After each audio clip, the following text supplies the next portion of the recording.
गुप्त वंशावलियों में महाराज घटोत्कच के बाद चंद्रगुप्त प्रथम का नाम मिलता है। स्पष्ट है कि चंद्रगुप्त प्रथम महाराज घटोत्कच का उत्तराधिकारी पुत्र और गुप्त राजवंश का तृतीय नरेश था। उसी ने सबसे पहले महाराजाधिराज की उपाधि धारण की थी। दुर्भाग्यवश इसका कोई भी व्यक्तिगत लेख या प्रशस्ति अभी तक नहीं मिली है। लिच्छवियों के साथ गुप्तों के वैवाहिक संबंध को उसके राज्यकाल की सबसे महत्वपूर्ण घटना के रूप में माना जाता है।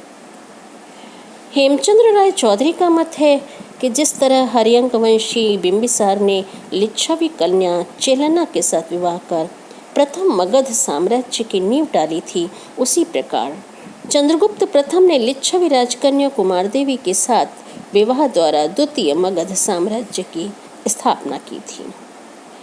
इस वैवाहिक संबंध के विषय में सूचना एक विशेष प्रकार की सुवर्ण मुद्राओं द्वारा होती है, जिसे विवाह प्रकार, लिच्छवी प्रकार या राजा रानी प्रकार की संज्ञा दी जाती है। इतिहासकार स्मिथ की धारणा है कि वैवाहिक संबंध के फलस्वरूप चंद्रगुप्त ने लिच्छवियों का राज्य प्राप्त कर लिया था। मगध और उसके समीपवर्ती क्षेत्रों का वह सार्वभौम शासक बन गया था। इसके विपरीत एलन महोदय संबंध को सामाजिक दृष्टि से महत्वपूर्ण मानते हैं।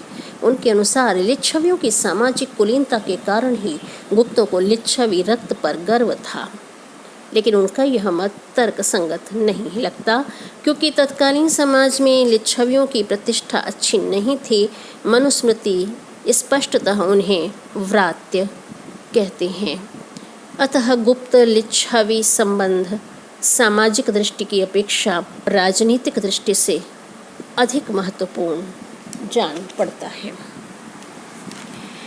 वैवाहिक संबंधों के द्वारा चंद्रगुप्त प्रथम को लिच्छवियों का राज्य प्राप्त हो गया था। लिच्छवियों का प्रभाव अल्टेकर के अनुसार गुप्त शासन में कुछ समय तक बना भी रहा। कुछ लोगों का तो यहाँ तक संदेह था कि कुछ समय तक चंद्रगुप्त प्रथम और कुमारदेवी ने साथ मिलकर राज्य किया था। लिच्छवी वंश में विवाह होने के कारण चंद्रगुप्त प्रथम का सम्राट पद पाना संभव हुआ होगा और शायद इसी समय उसने महाराजाधिराज की उपाधि धारण की होगी। जो भी हो, इस समय गुप्त वंश मगध का एक स्वतंत्र राजकुल बन गया था। राजा रानी प्रकार की मुद्राएं गुप्त कुल की प्रथम मुद्राएं मानी जाती हैं। स्मिथ और अल्टेकर ने इनके प्रवर्तन का श्रेय चंद्रगुप्त प्रथम को दिया है। इसके विपरीत एलन राजा रानी वर्ग की मुद्राओं को समुद्रगुप्त द्वारा प्रचलित मानते हैं। इस प्रकार की मुद्राओं के मुख भाग पर चंद्रगुप्त और कुमारदेवी की आकृति उनके नामों सहित अंकित है।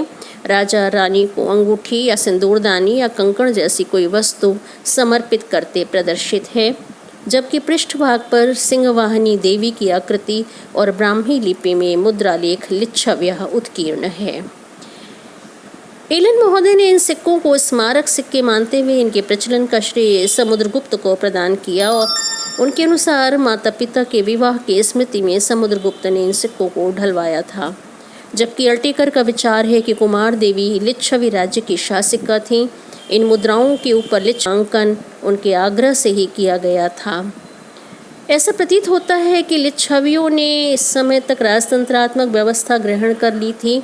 कुमारदेवी अपने पिता की अकेली संतान होने के कारण राज्य की उत्तराधिकारिणी बन गई थी और इसी कारण उसके साथ विवाह कर लेने से चंद्रगुप्त को लिच्छवी राज्य प्राप्त हो गया था।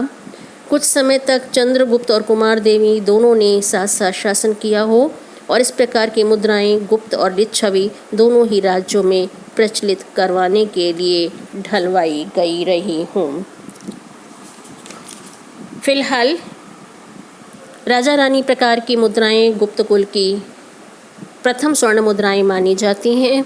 उल्लेखनीय है कि इन मुद्राओं के मुख भाग पर चंद्रगुप्त का नाम बिना किसी सम्मान सूचक शब्द के मिलता है, जबकि कुमार देवी के नाम के पूर्व श्री शब्द जोड़ा मिलता है। पृष्ठभाग में केवल लिच्छव्य ही उत्कीर्ण है, जबकि गुप्तों का उल्लेख तक नहीं मिलता है। चंद्रगुप्त प्रथम को इतिहास में एक नए संवत के प्रवर्तन का श्रेय भी दिया जाता है, जिसे बाद के लेखों में गुप्त संवत कहा गया है। गुप्त प्रकाले गणनाम विधाय। फ्लीट की गणना के अनुसार इस संवत का प्रचलन 319 ईस्वी में किया गया था। गुप्तों के सामंत परिव्राजक महाराज भी तिथि की गणना गुप्त संवत में ही करते थे।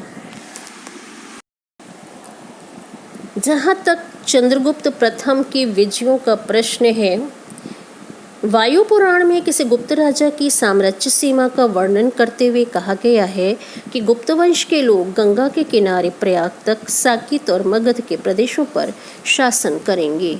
अनुगंगा साकेतम प्रयागम मागधांस तथा एतान सर्वान जनपदान भोक्ष्यन्ते गुप्त वंशजाः। जिस साम्राज्य सीमा का उल्लेख यहाँ हुआ है, उसका विस्तार पूर्व में मगध से लेकर पश्चिम में प्रयाग तक था। डॉक्टर राय चौधरी का अनुमान है कि इस नरेश ने ही प्रयाग को जीता होगा और चंद्रगुप्त प्रथम की यह साम्राज्य सीमा मानी जा सकती है, क्योंकि उसके पूर्ववर्ती दोनों शासक अत्यंत साधारण स्थिति में थे। गुप्त वंश का प्रथम साम्राज्य निर्माता वस्तुतः यही सम्राट था।